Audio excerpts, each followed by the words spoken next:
Hey everyone, welcome back to Raccoon City. You got Tim and Sid from PlayStation here. Howdy ho. And we're joined by Resident Evil 3 producer Peter Fabiano. Hey guys. Peter, thanks for joining us. Thanks for having me. So what we're going to be doing in this video is actually comparing the original 1999 Resident Evil 3 to this gorgeous, stunning, upcoming Resident Evil 3 remake that you've been working on, Peter. Awesome. Thanks for the kind words. Yeah, of course. Like, before we kick into the 1999 footage, just from a top level, ooh, that's pretty gnarly. What would you say is the biggest changes that have happened with this remake? Well, as you can see, we've used the RE engine for this one as well, and it's a fully reformed, redone from ground up Raccoon City. So Yeah. You'll see a lot more of the city here. There are changes to the way things play out, and I think it's going to be something fun for everyone. Yeah, and it's like, I'm seeing some connective tissue from like, obviously the Resident Evil 2 remake, like absolutely celebrated, incredible like horror game. So from just at a core gameplay level, can people kind of expect like some of the same core gameplay that they loved with the Resident Evil 2 remake in here? Certainly, you're going to see a lot of similarities, but at the same time, as with the original Resident Evil 3, there's a bit more action oriented design here, so you'll see a little bit more. As you just saw earlier in the footage, you have the perfect dodge, which you'll be able to utilize and play, I think, which adds a lot more to the gameplay as well. Cool. And then when we jump back to the 1999 version, we'll see some of the original, where they actually introduced like the 180-degree quick turn and dodge. The dodge mechanic. It was a little harder to pull off back then, but... Here we go. Yeah, so now we're back. Look at those graphics. Yeah. One thing that's interesting that I think we'll see and would love to hear you talk about once we get back to the 2020 version is like the Resident Evil 3 Raccoon City was a lot of narrow corridors, and it seems like this Raccoon City that Capcom's developing is just much wider and fleshed out. That's right, yeah, you'll see more open spaces. It's not an open world game by any means, but it has more open spaces, and we wanted to balance it out. You'll have some claustrophobic areas as well. Cool. So it's a really good balance of the two. Awesome. Oh, I remember this scene so well. I loved this game when it first came out. I was a huge Resident Evil fan, and I remember 3 distinctly.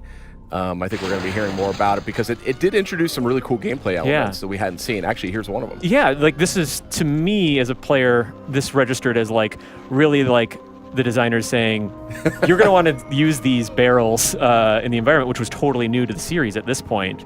Everybody knows what a red barrel's about now, right? Yeah.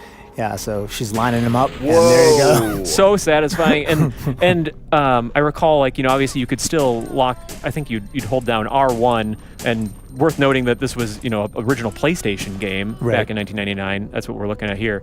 And you could kind of lock onto environmental traps and stuff with R2 and help you kind of select that, because we didn't have the beautiful, free aiming over-the-shoulder camera. That's right, it's not the over-the-shoulder camera, it's a fixed camera here. Zombie's having a Jill sandwich there. Yeah, he's taking a bite.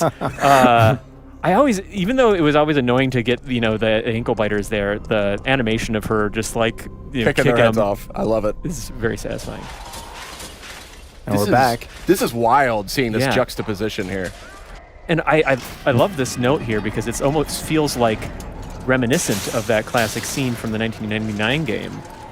Right, and you'll see a lot more in the environments here, right? They're a lot more vivid. Yeah.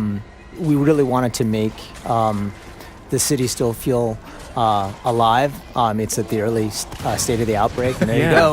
That's Boom, awesome. Barrel.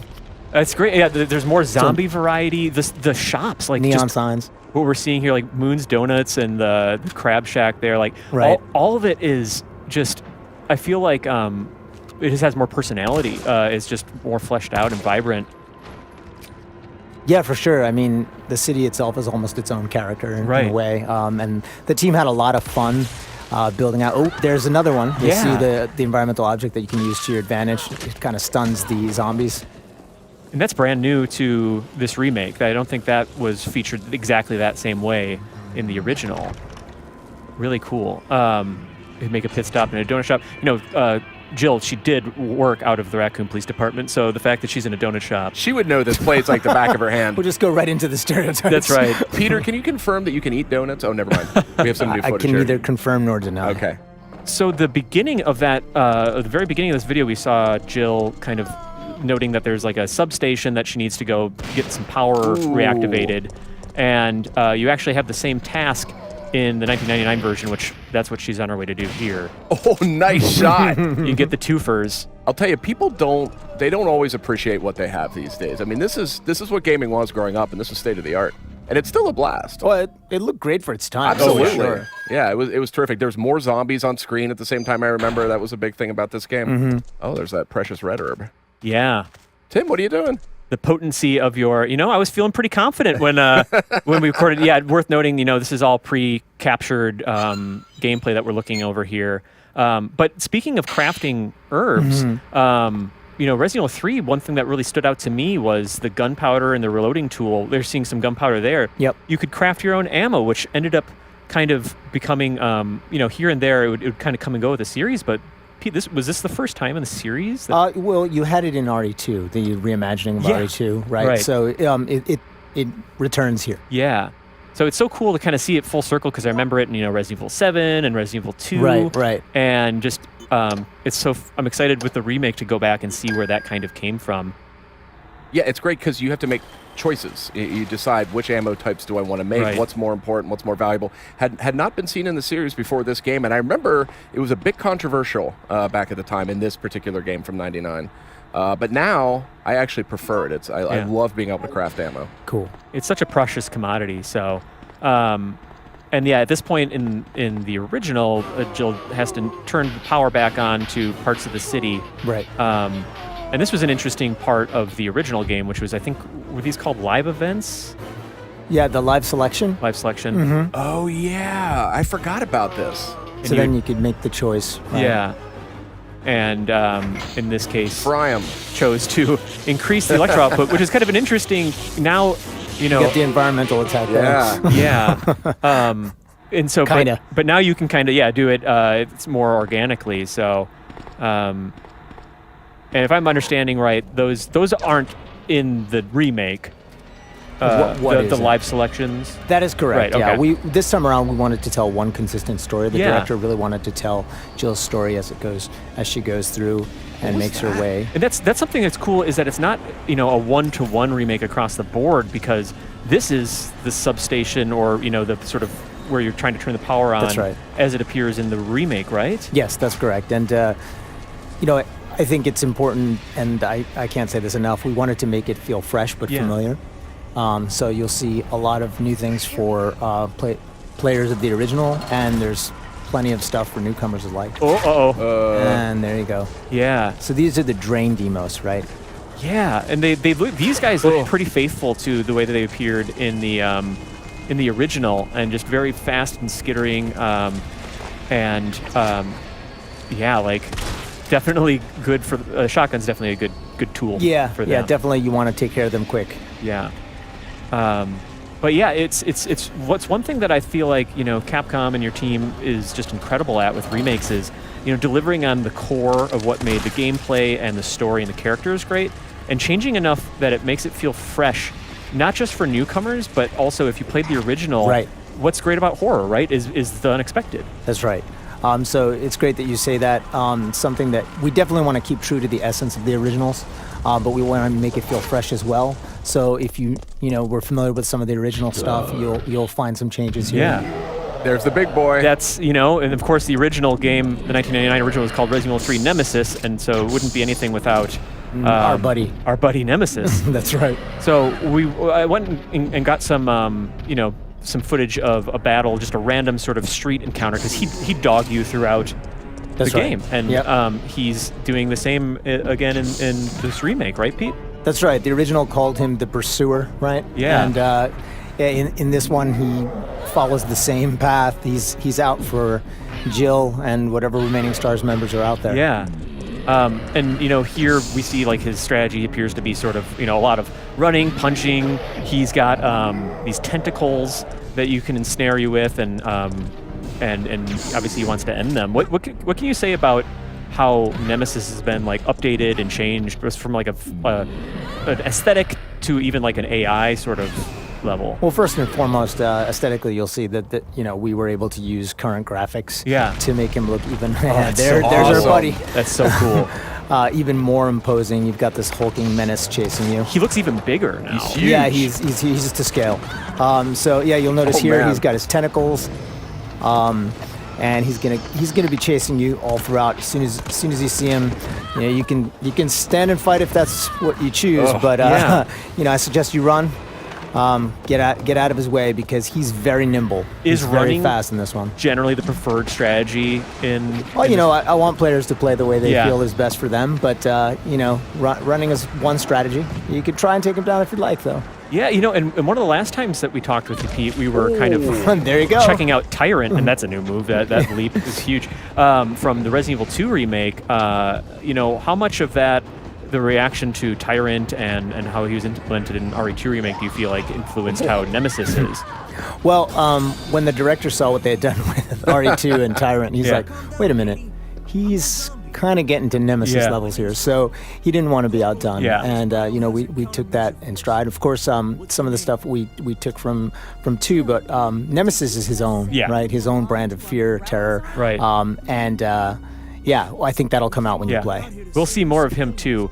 Here we have Jill in one of her earlier encounters with Carlos, who is from the, I think is it the Umbrella Countermeasure Service or... That's right, Umbrella Biohazard Countermeasure Service. Yeah, and he's had, similar to Jill, like, can you talk about how your team updated the characters, both from like a visual and... Well, one thing that was important to us is that Carlos appeared to be a partner to Jill. Yeah. We wanted him to feel like someone that she could rely on.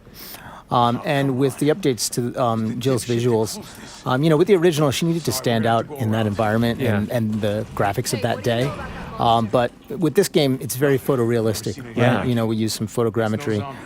So we wanted her to fit in those environments and feel believable. And we think that she's still the Jill that everyone knows and loves. You'll see a lot of that come out with the voice acting and the performances. But yeah, I think she looks great. The team loves the way she came out. Carlos too.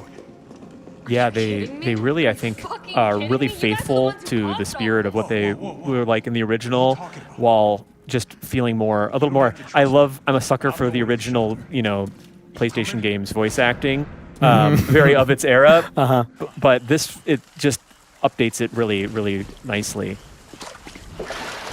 Yeah, I think we still managed to keep, an essence of the time as well. It's the 90s, right? Yep. These guys. Yeah, these were like a iteration of the Hunter enemy that was with the series from the very beginning, but kind of a different take on them, right? Right. More agile. Yeah, I remember fighting these guys. These are probably my most dreaded enemies in all of Resident Evil. Yeah, they're tough. They could one-shot you. Yep. And, I was purposefully, I'll say, playing a little sloppily here, and admittedly on easy mode. I really wanted to get this stuff. This is all you. This is all me. Yeah, you can blame me. Oh, there you go. Oh my gosh. Yeah. Wow, that's awesome. They look more froggy in this one. Yeah, I think it was like the Hunter Beta or something like that. That's right, yeah. And you would have seen one of those in the trailer, right? Yeah, we got a little tease, and I think the location in the remake where Jill is here is a little bit different, but some familiar threats here. Oh, look at our buddy. What is this? Yeah. That's our buddy Hunter Gamma. Yeah. Hunter Gamma. Yeah, they are the big mouth guys. I said beta before. That is freakish. Look at that. What's happening there? Oh, man. Yeah, you're definitely dead.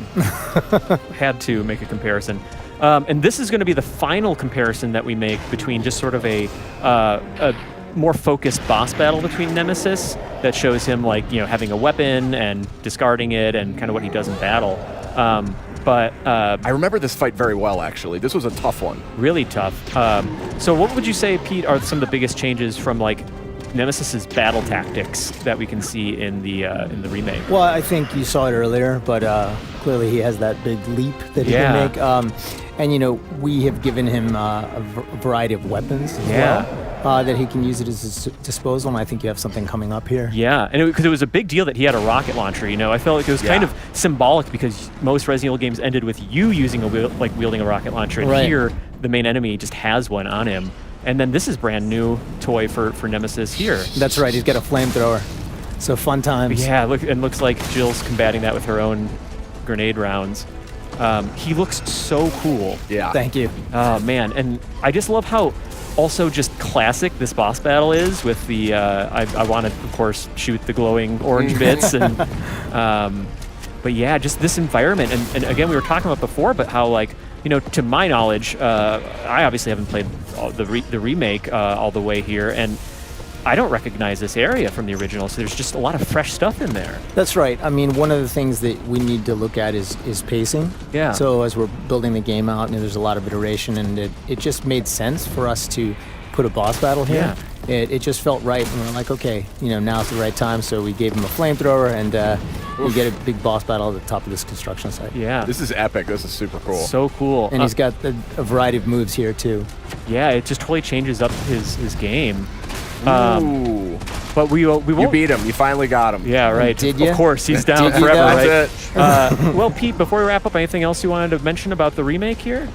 Well, we just hope that people get to pick it up, play, and enjoy it. Yeah. We put a lot of work into making this something special, and we think that there's something special there for everybody. Awesome. It'll be out on April 3rd. That's correct. On PlayStation 4. So thanks everybody for watching. Yeah, thanks a lot for having me. Looking great. Thank you. PlayStation